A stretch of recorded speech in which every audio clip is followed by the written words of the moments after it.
मित्रों, कई बार ऐसा दर्द हो जाता है हमारे को, या कई बार ऐसा डिजीज़ हो जाता है, तो कई बार हम डिप्रेशन में आ जाता है और एंग्जाइटी हो जाता है कि क्रॉनिक तो नहीं हो जाएगा और ये इनक्योरेबल तो नहीं होएगा, या इसमें कोई कैंसर तो नहीं है।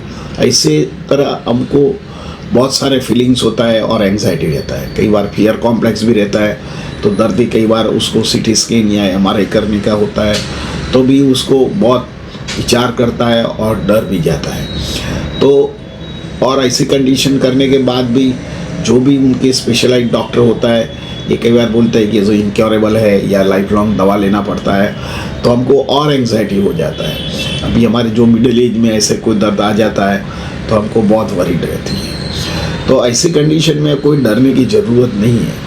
पहले तो आप सेल्फ कॉन्फिडेंस क्रिएट कीजिए और रिसर्च कीजिए। एक साइंस में अमुक दर्दों नहीं मिटता है तो दूसरे साइंस में अमुक दर्दों की कंप्लीट मेडिसिन है। हमारे 5000 साल पहले भी हमारी संस्कृति देखो, लोग 80 to 90 ईयर्स जीते थे।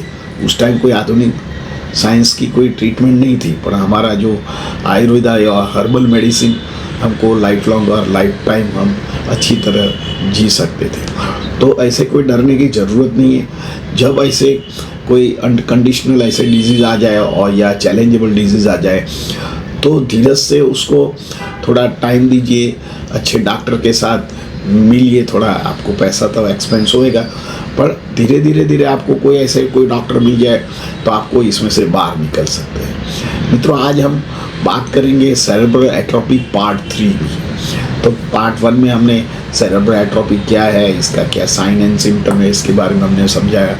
पार्ट 2 में उसका क्या कॉज है, क्या पैथोलॉजिकल है, इसका क्या आप ट्रीटमेंट ले सकते हैं, इसके बारे में हम समझाया।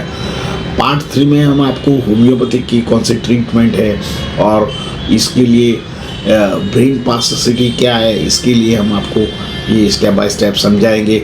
इसका होम मेडिसिन भी समझाएंगे फिर से, और इसका आयुर्वेदिक कौन सी दवा है फिर से हम ये वीडियो में कवर करने वाले हैं। तो मित्रों, जब हमारा ये प्लास्टिसिटी का मतलब क्या होता है कि जब ब्रेन का सेल वीक पड़ जाता है और बहुत सारे प्राइमरी सिम्टम आते हैं, जैसे हम कोई स्ट्रीट का नाम भूल जाते हैं, कोई आदमी का नाम भूल जाता है, कलर कॉम्बिनेशन हम भूल जाते हैं, या फॉरगेटफुलनेस हो जाता है।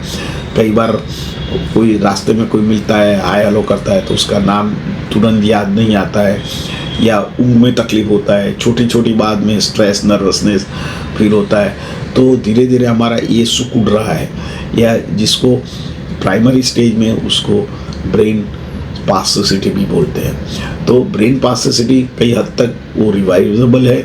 इसमें आपको कई सारी एक्सरसाइज भी होती है, जैसे आप न्यूज़पेपर में क्रॉसवर्ड का एक कॉलम आता है, क्रॉसवर्ड भी पढ़िए, या बच्चों की आप फूल छाप करके कोई न्यूज़पेपर आता है, इसमें भी बच्चों के लिए कलर वाला कोई काम हो, या कोई पजल छोटी हो, या कुछ फिगर जॉइंट डॉट करने के लिए होता है। तो ऐसे तरह आप काम करोगे तो ब्रेन को भी एक्टिवनेस रहेगा, उसको भी एक्सरसाइज मिलेगा, और अच्छी तरह ये प्लास्टिसिटी रिवाइज भी हो सकता है।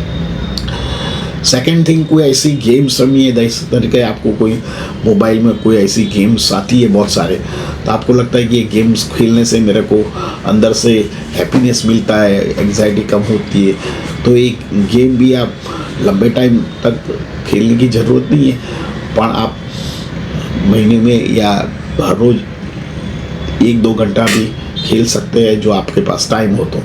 तो ऐसे भी ब्रेन प्लास्टिसिटी में वो काम करता है। तीसरी बात, आपको कोई नॉवेल या कोई म्यूज़िक सुनने की आदत हो और म्यूज़िक से आपको अच्छा लगता है, या कोई मेडिटेशन या होमकार करने से आपको मन शांत होता है, तो ऐसे आप ऐसे करते रहो तो आपका ब्रेन शांत हो जाएगा। कुदरती ब्रेन शांत होता है, तो कुदरती हमारा शरीर कुदरत से बना है, तो ये सेल कुदरत से ही रिपेयर हो जाता है, ये खुद ही रिपेयर करता है, कोई दवा की ज़रूरत नहीं है। पर तो फिर भी आपको प्लास्टिसिटी बढ़ता है, तो आप खुराक में ओमेगा 3 युक्त पदार्थ आप ज़्यादा लीजिए। जैसे अखरोट में ओमेगा 3 ज़्यादा मिलता है, जैसे ड्राई फ्रूट्स होते हैं, जैसे बादाम है, काजू है, पिस्ता है, इसमें भी ओमेगा 3 प्रचुर मात्रा में होता है। सब फ्रूट्स में भी ओमेगा 3 प्रचुर मात्रा में होता है, पर सफरजन इसके लिए बहुत अच्छा है। सफरजन की आप हर रोज एक एप्पल खाइए, और एप्पल खाने से क्या होएगा, तुम्हारा ब्रेन में ऑक्सीजन लेवल बढ़ेगा, तो जो ब्रेन में वेर एंड टेयर हुआ है ये खुद रिपेयर करता है, ब्रेन खुद अच्छा हो जाता है। तो ये सेरेब्रल एट्रोफी ये रिवाइवेबल है, इसमें कोई डरने की ज़रूरत नहीं है कि एक साइंस ने बोला कि भाई ये तो नॉन रिवाइवेबल है और ये तो अच्छा ही नहीं होता है, तो कोई डरने की ज़रूरत नहीं है। आप ऑल्टरनेट मेडिसिन के पास जाइए, उसका अंडर ट्रीटमेंट लीजिए, तो आप 100% अच्छे हो सकते हैं। इसमें कोई घबराने की ज़रूरत नहीं है कि भाई ये तो इनक्योरेबल है और लाइफ लॉन्ग मेरे को ये रोग के साथ जीना पड़ेगा। जब भी ऐसे रोग हो तो ब्रेन को हर रोज़ आदेश दो कि मैं अच्छा हो रहा हूँ, ठीक हो जाऊँगा, और ये दवा की साइड इफ़ेक्ट नहीं है, ये डॉक्टर में श्रद्धा रखिए कि डॉक्टर मेरे को अच्छा करेगा, तो आप ज़रूर ऐसे इनक्योरेबल डिजीज़ में भी बाहर आ सकते हैं। मित्रों, आपको खुराक में लेफी वेजिटेबल्स है, पत्ते वाली भाजी है, मिल्क है, बटर है, चीज़ है, प्रोटीन युक्त खुराक लेना चाहिए। तो ब्रेन को भी प्रोटीन और शुगर की ज़रूरत होती है, तो अच्छे प्रोटीन खाने से भी ब्रेन हमारा रिवाइव हो सकता है। मेडिटेशन करो, योगा करो, या कुछ गेम खेलिए जो भी आपको आनंद हो, तो ट्रैवलिंग कीजिए, नॉवेल पढ़िए, तो ये भी एक एक्सरसाइज है न्यूरोप्लास्टिसिटी को एक्टिव रखने के या ब्रेन को एक्टिव करने के लिए। और कई हद तक हम न्यूरोप्लास्टिसिटी को रिवाइव कर सकते हैं और ब्रेन सुदृढ़ भी बना सकते हैं। कई बार बच्चों में भी कई बार एग्ज़ाम होता है तो ये फियर कॉम्प्लेक्स हो जाता है और एक्यूट फेज में न्यूरोप्लास्टिसिटी हो जाता है। ये उनको क्रॉनिक नहीं होता है, पर जब एग्ज़ाम होता है तो ये नर्वसनेस फील करते हैं या डर जाते हैं और एग्ज़ाम फेस नहीं करूँगा, या ड्रॉपिंग, मेरे को ड्रॉप दे दो तो मैं नेक्स्ट ईयर पढ़ के अच्छा करूँगा। ये सब कुछ बच्चों में होता है, तो ये एक्यूट न्यूरोप्लास्टिसिटी होता है, बच्चों में विल कॉन्फिडेंट कमी की वजह से होता है। इसमें आप होम्योपैथिक में जेल्सियम, एनारकार्डियम एंड बेराटामोर का उपयोग कर सकते हैं। ऐसे आयुर्वेदिक में भी बहुत अच्छी ब्रेन को प्लास्टिसिटी या ब्रेन सेल को बढ़ाने के लिए बहुत अच्छी दवा है, जैसे ब्राह्मी है, शंखपुष्पी है, या गिलोय है, या अश्वगंधा का पाउडर भी ले सकते हैं। ये पाउडर भी आप कोई डॉक्टर के पास जाके आधी चम्मच दूध में मिक्स करके सुबह दोपहर शाम को ले सकते हैं, एक्यूट कंडीशन हो तो।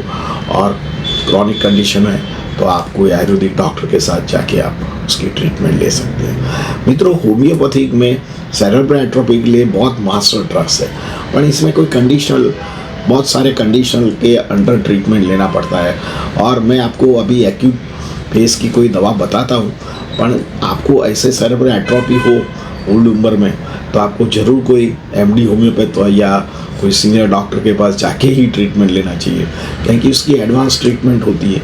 यहाँ हम जो बोलते हैं, जो पर्टिकुलरली वीडियो में ये जनरलाइज मेडिसिन बोलते हैं, पर आपका केस अकॉर्डिंग दवा अलग हो जाती है, लाइन ऑफ ट्रीटमेंट अलग हो जाती है। शुरुआत में डॉक्टर को आप फॉलो कीजिए, बाद में आप डॉक्टर को रिक्वेस्ट करो, एक ही दवा फिल्टर हो जाती है, तो ये दवा आप थोड़ा टाइम चालू रखो, तो आपको ब्रेन प्लास्टिसिटी या सेरेब्रल एट्रोफी या सेरेब्रल एट्रोफी 3rd ग्रेड या 3rd ग्रेड हो तो इसमें भी बाहर आ सकते हैं। मित्रों, होम्योपैथिक में बहुत अलग अलग प्रकार के सेरेब्रल एट्रोफी होने का चांस रहता है। सबसे पहले कोई इंजरी होने के कारण हमको एकदम फॉरगेटफुलनेस आ जाती है, स्लीपलेसनेस आ जाती है, एंग्जाइटी, न्यूरोसिस आ जाता है, चक्कर आता है, वर्टिगो आता है, ब्रेन में पेन होता है जब इंजरी हो जाती है। कई बार पास में कहीं गिर गए हो या एक्सीडेंट हो गया हो स्पाइनल कॉर्ड में या ब्रेन में, तो भी ब्रेन एट्रोफी होता है। तो इसमें होम्योपैथिक में आप आर्निका है,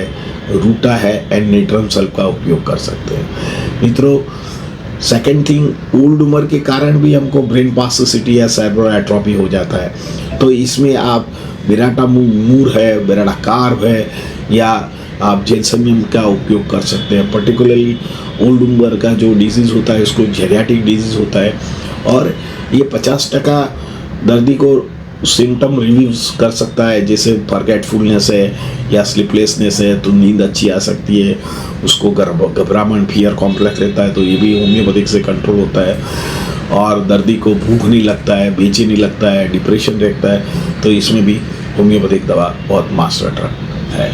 मित्रों, 3rd थिंग, जो लोग ज़्यादातर स्ट्रेस में रहते हैं, नर्वस एंग्जाइटी रहती है, तो इसके लिए आप होम्योपैथिक में इग्नेशिया है, पल्सेटिला है, नेट्रम्यू है एंड ऑरमेट का उपयोग कर सकते हैं।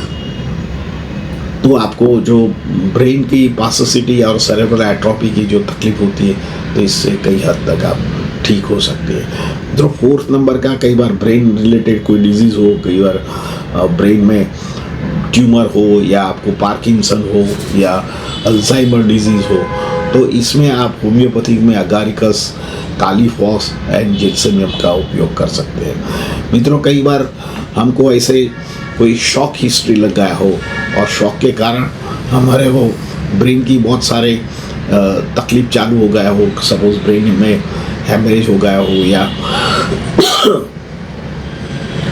पैरालिसिस का अटैक आ गया हो, और आप रिवाइव होने में इट टेक टाइम हो जाता है, तो बार बार हम रोने लग जाता है और ध्रुजने लग जाता है, तब आप होम्योपैथिक में कॉस्टिकम है, या आप जिंकम मैट है, या क्यूप्रम मैट का उपयोग कर सकते हैं। तो ये दवा अमोघ है और न्यूरोलॉजिकल को, हमारे मोटर नर्व्स एंड जो सेंसरी नर्व है उसको रिपेयर करता है। और साथ में आप फिजियोथेरापिस्ट कीजिए, या जो भी आप करते हैं वो साथ में करते रहो, तो आपको ये ठीक करने में बहुत अमोघ है, अद्भुत मेडिसिन है, तो ज़रूर ट्राई कीजिए। मित्रों, ये जो सेरेब्रल एट्रोपी है, ये 70% तो रिवाइव हो ही जाता है।